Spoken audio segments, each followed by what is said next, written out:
बिस्मिल्लाहिर्रहमानिर्रहीम, अस्सलाम वालेकुम। 9 मिनट, सिर्फ 9 मिनट ने ऐसी खलबली मचाई है कि अब समझ नहीं आ रही क्या किया जाए, क्या करें कि ये जो कुछ हो गया है, जो चीज़ें सामने आ गई हैं, जो बयानात सामने आ गए हैं, उससे पूरे मुल्क में एक हलचल मची हुई है। अब इसका जवाब किस तरह देना है? अब जनाब फिर घोड़े दौड़ाए जा रहे हैं कि अच्छा इसका जवाब दो, इसकी कोई स्ट्रैटेजी बनाओ। इनको समझ नहीं आ रही, करें तो करें क्या। अब यही वजह है कि मीडिया को इजाज़त नहीं थी।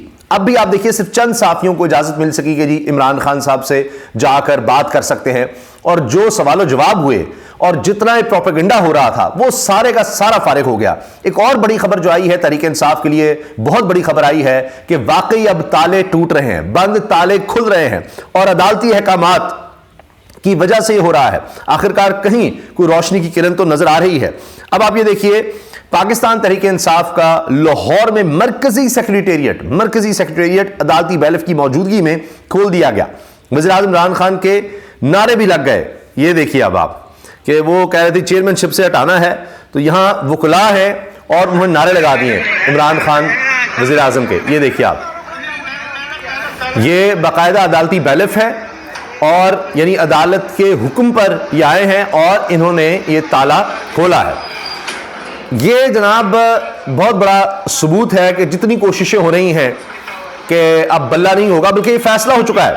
ये फैसला हो चुका है। मियां नवाज शरीफ साहब को यकीन दहानी करा दी गई है कि आप परेशान ना हो, आप बिल्कुल परेशान ना हो कि बल्ला नहीं होगा, बल्ले का निशान नहीं होगा। ये फैसला कर लिया गया है क्योंकि मियां नवाज शरीफ साहब शदीद मायूस थे, शदीद परेशान थे कि ये क्या हुआ, हमने चेयरमैनशिप से तो हटवाया है इमरान खान को, इलेक्शन कमीशन ने जिस तरह से चाल चली सारी गारंटीज थी। ये देखिए अब, लेकिन अब हुआ ये है कि इमरान खान साहब के बारे में सारी प्लानिंग ये थी कि जी वो कोई या तो ये होगा कि खुद दोबारा चेयरमैन बन जाएंगे और फिर हम आराम से इलेक्शन कमीशन के जरिए वो 20 दिसंबर तक बल्ले का निशान फारिग कर देंगे।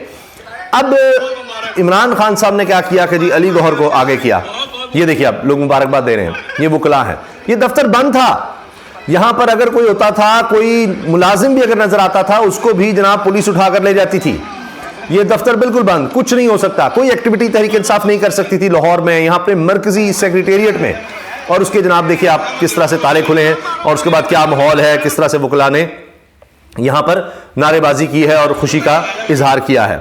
अब ये जनाब हो ये रहा है कि यही लाहौर में ये फैसला पहुंचा दिया गया है नवाज शरीफ साहब को कि जी आप बेफिक्र हो जाएं, हमने अकबर एस बाबर को लॉन्च कर दिया है। जिस तरह से प्रेस कॉन्फ्रेंस की गई है, ये जहन बनाया जा रहा है कि देखें ना जी ये तो ठीक नहीं हुए इलेक्शन, और क्या कौन रहा है आप अंदाजा लगाइए कि जो जिनके यहाँ कभी इलेक्शन ही नहीं हुए, जिस तरह से वो बिला मुकाबला हमेशा ही सारा खानदान ही मुंतखब होता रहता है और पता ही नहीं लगता किसी को, तो वो अब अल्फाज वो ये बातें कर रहे हैं, चाहे पीपल्स पार्टी है चाहे नून लीग है, तो जी ये इलेक्शन ठीक नहीं थे। तो ये इसलिए कि लोगों को पहले से थोड़ा सा तैयार कर दें कि नहीं कुछ गलत नहीं हुआ बल्ले का निशान लेकर। मगर अब ये सदीक ने भी खबर दी है और पहले भी वो कह चुके हैं कि जी जो कि वकलाए कहते हैं कि आप सारी बातें हमारी ना बताएं, तो जो प्लान उसके बाद तैयार है कि बल्ले का निशान ले लिया जाएगा, उससे इनके चारों तबक रोशन हो जाने हैं तहरीक इंसाफ के मुखालिफिन के, इमरान खान के मुखालिफिन ने। आज भी आप देखिए कि जो आज़ाद कश्मीर की तहरीक इंसाफ की लीडरशिप है, उनकी मुलाकात हुई है नौ मुंतखब चेयरमैन तहरीक इंसाफ बैरिस्टर अली गौहर से और उन्हें भरपूर इत्मीनान का इजहार किया है। तो तहरीक इंसाफ तो एक डिसिप्लिन जमात नजर आई है। और जो लड़ाइयों की बात हो रही थी वो भी सुन लीजिए कि उसमें क्या बना है, वो भी मैं आपको बता देता हूं। अब हुआ यह है कि जो कह रहे थे लड़ाई होगी जी, वो बुशरा बीबी की ऑडियो सामने आ गई, वो इमरान खान की बहनों के साथ इख्तलाफ है।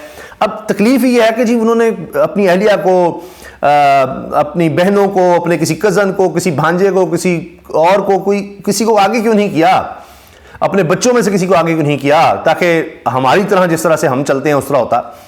तो अब ये उनका प्लान जो फेल हुआ। अब जो 9 मिनट का मैं जिक्र कर रहा हूं वो सुनिए। अब साकिब बशीर साहब सीनियर सहाफ़ी हैं, कोर्ट की रिपोर्टिंग करते हैं और जो कोर्ट रिपोर्टर्स एसोसिएशन है उसके रहनुमा भी रहे। उन्होंने इस बारे में वाज़ेह तौर पर बताया है कि बुशरा बीबी बैठी हुई थी, फिर उन्होंने बुलाया इमरान खान साहब की बहनों को और उनको बिठाया करीब इमरान खान साहब के, जी आप आकर बैठे। कोई ये जो बातें थी, इख्तलाफात, ये ऑडियो आ गई, फलां लड़ाई, वो सारी कहानी खत्म, सारे प्रोपेगेंडा फारिग। और 9 मिनट इमरान खान साहब ने बात की है जो साफियों से सवाल जवाब हुआ है। उसके बाद आप देख लीजिए हर तरफ, हर सतह पर, हर जगह पर डिस्कस ही सिर्फ ये हो रहा है कि जी इमरान खान तो पहले से ज्यादा मजबूत हो गया है। इमरान खान तो कह रहा है कि मैं तो पीछे नहीं हटूंगा। मैं डटा हुआ हूँ, कौम को जाकर पैगाम दे दो। वो जिस तरह के जुमले कहे जा रहे हैं कि मैं जेल में बिल्कुल मुतमईन हूँ, मैं डील करने से बेहतर है कि मैं मतलब मौत मुझे कबूल है लेकिन मैं डील नहीं करूँगा, मुल्क से बाहर नहीं जाऊँगा, भागूंगा नहीं, वो ये बातें कर रहे हैं। वो हर तरफ वही चल रही हैं। और आपने देखा कि ये एक नया जोश और वलवला नज़र आ रहा है। पहले इस्लामाबाद में जिस तरह से कहा गया कि एक्टिविटीज़ शुरू हो गई हैं, पेशावर में आप देख रहे हैं वहाँ तो वर्कर्स कन्वेंशन होते हैं और जलसे हो जाते हैं। अभी भी शेर अफजल मरवत ने कहा जी बड़े लोगों को गिरफ्तार किया जा रहा है, फिर भी लोग निकल रहे हैं। अब बलूचिस्तान में वर्कर्स कन्वेंशन होने जा रहा है, वो भी आप जलसों की सूरत में देखेंगे। तो हर सतह पर एक एक्टिविटी शुरू हो गई है। ये बंद दरवाजे खुलना, लोग कहने जी रौनकें बहाल हो गई हैं तहरीक इंसाफ की। सारी एक्टिविटी जो है सियासी वो तहरीक इंसाफ के इर्द गिर्द घूम रही है अभी भी।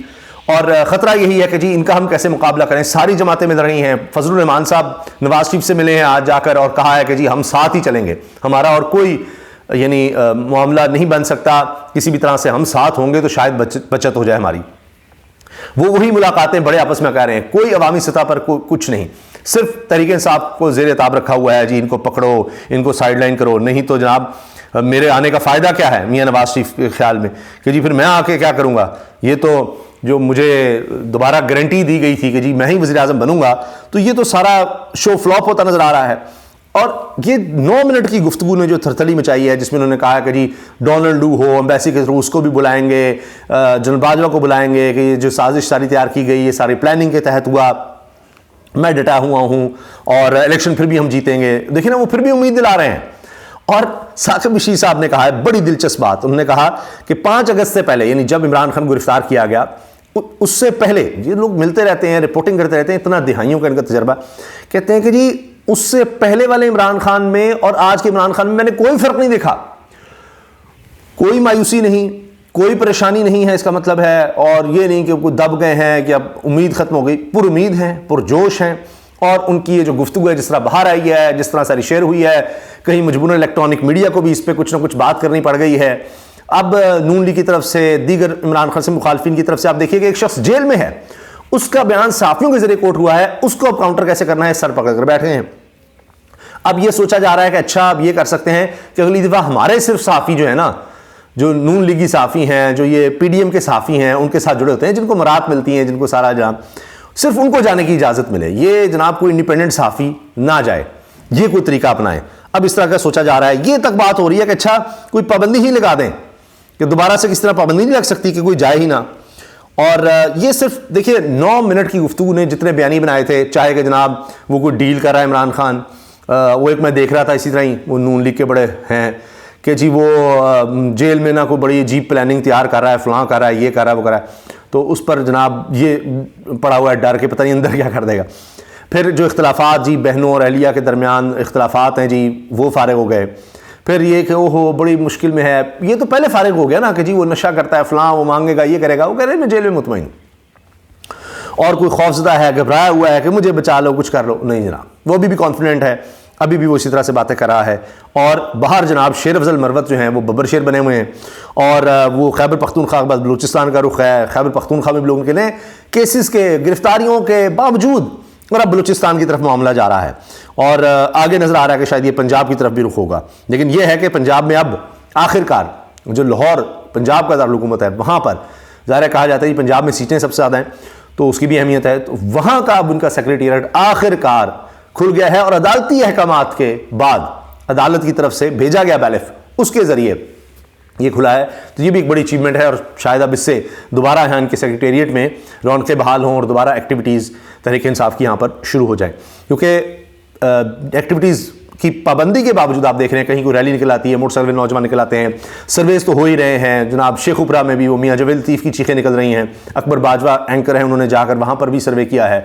फिर ये भी बात की जा रही है जी वो ख्वाजा आसिफ अलग से परेशान हैं कि जी उस्मान डार का कोई हल करो, उस पर भी पर्चे हो रहे हैं कि जी उसकी वालिदा ने कह दिया कि वो मेरे मुकाबले पे इलेक्शन लड़ेगी तो मैं तो बर्बाद हो जाऊंगा, तो इसको इस्तेकाम पाकिस्तान पार्टी में लेकर जाओ ज़बरदस्ती। उन्होंने सियासत छोड़ी है, लेकिन नहीं जी वो इस्तेकाम पाकिस्तान पार्टी में क्यों नहीं जा रहा, उस पर पर्चे हो रहे हैं, उस पर जनाब पता नहीं स्ट्रीट लाइट चोरी करने का शायद है मुकदमा।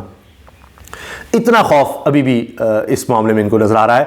तो अगर बल्ला ना भी हुआ, जो मियाँ नवाज शरीफ साहब को तसल्ली दी जा रही है, तो उसकी काउंटर स्ट्रेटजी भी तैयार है जो इसी तरह से खलबली मचाएगी, इससे भी बड़ी खलबली मचाएगी। अल्लाह हाफ़िज़।